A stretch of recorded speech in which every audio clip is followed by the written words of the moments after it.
Firman Tuhan menjadi renungan kita pagi hari ini, 2 Samuel 21 ayat 1 sampai 14. Perikopnya orang-orang Gibeon dan keluarga Saul. Dalam zaman Daud terjadilah kelaparan selama 3 tahun berturut-turut. Lalu Daud pergi menanyakan petunjuk Tuhan. Berfirmanlah Tuhan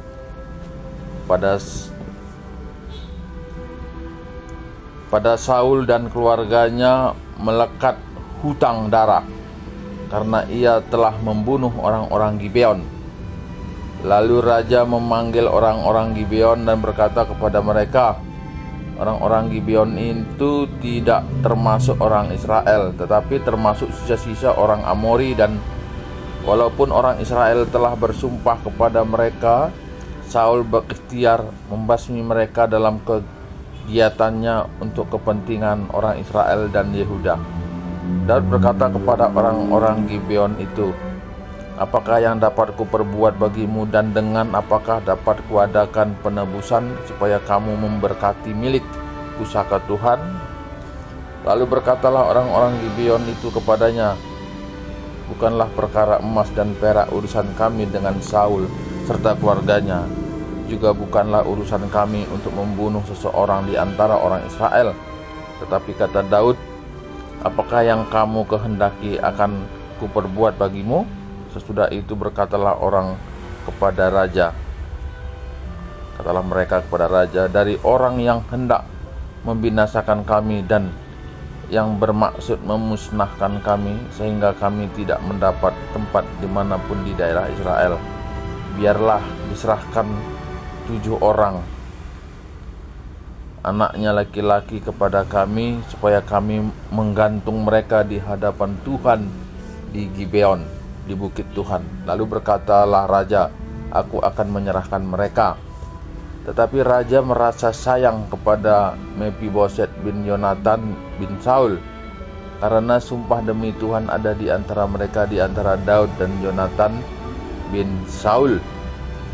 Lalu raja mengambil kedua anak laki-laki Rispa binti Aya yang dilahirkannya bagi Saul, yakni Armoni dan Mephiboset, dan kelima anak laki-laki Merab binti Saul yang dilahirkannya bagi Adril dan bin Barzilai orang Mehola itu.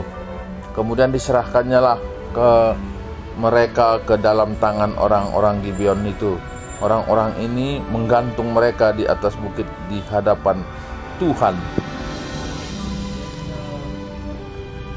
Nah, ketujuh orang itu tewas bersama-sama. Mereka telah dihukum mati pada awal musim menuai, pada permulaan musim menuai jelai.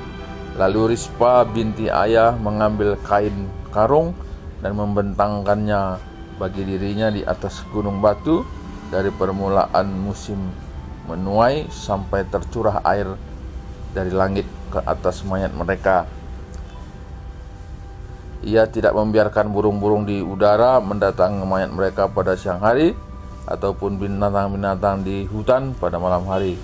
Ketika diberitahukan kepada Daud apa yang diperbuat Rispa binti Aya, gundik Saul itu, maka pergilah Daud mengambil tulang-tulang Saul dan tulang-tulang Yonatan anaknya dari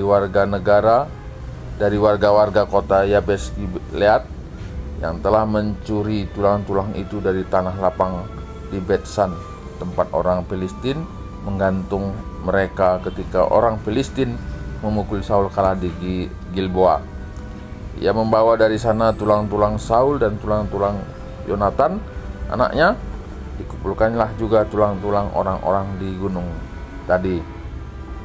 Lalu dikuburkan bersama-sama tulang-tulang Saul dan Yonatan anaknya di tanah Benyamin di Jela, di dalam kubur Kis ayahnya. Orang melakukan segala sesuatu yang diperintahkan raja, maka sesudah itu Allah mengabulkan doa untuk negeri itu. Ya. Jadi ini setelah Daud kembali menduduki kerajaan Israel setelah mengalahkan Seba yang memberontak di Yehuda, dan dalam perikop ini dikatakan terjadi kelaparan selama 3 tahun. Dan kemudian Daud bertanya kepada Tuhan, dan Tuhan bilang, pada Saul dan keluarganya melekat hutang darah karena ia telah membunuh orang-orang Gibeon. Dan kemudian anak-anak Saul diberikan kepada orang Gibeon, kemudian digantung. Nah, ini hebat juga nih, zaman perjanjian lama ini ya. Darah diganti dengan darah, nyawa diganti dengan nyawa. Lalu bagaimana dengan perang-perang itu ya? Tapi itulah firman Tuhan. Dan Daud mesti menyerahkan orang itu untuk dibunuh, digantung. Ngeri juga ya. Nah, tapi yang menarik dalam perikop ini adalah bagaimana Daud ketika mengalami suatu kondisi kelaparan yang 3 tahun itu, dia bertanya kepada Tuhan. Ya, walaupun dalam perikop ini apa yang disampaikan oleh firman sesuatu yang berat ya. Kita nggak tahu situasi zaman itu, tapi mungkin zaman ini pun banyak juga. Ketika terjadi kesulitan, kemudian ada pencerahan, ya mungkin juga sesuatu yang sulit. Ya, sampai sekarang inilah manusia makin lama makin banyak kejahatan, tapi ketika dibilang kembalilah kepada Tuhan, orang juga kesulitan juga. Nah, jadi tapi pesan yang disampaikan dalam perikop ini bagaimana kita selalu bertanya kepada Tuhan dalam setiap kesulitan-kesulitan yang timbul, dan Tuhan memberi jawaban dalam perikop ini. Dan mungkin ini juga menjadi renungan bagi kita untuk ke depan. Dan ya, dari perikop ini kita lihat bagaimana Tuhan memulihkan keadaan setelah apa yang disampaikan, apa yang difirmankan itu dipenuhi. Maka sesudah itu Allah mengabulkan doa untuk negeri itu. Ya, jadi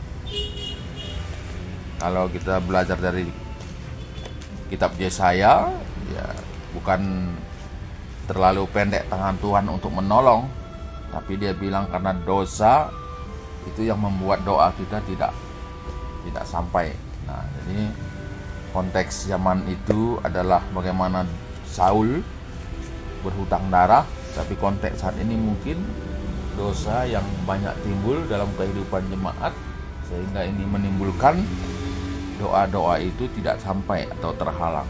Tuhan kalau semuanya kata di bata dengan semakaikan saya berseluruh tata tempuh hari. Haleluya.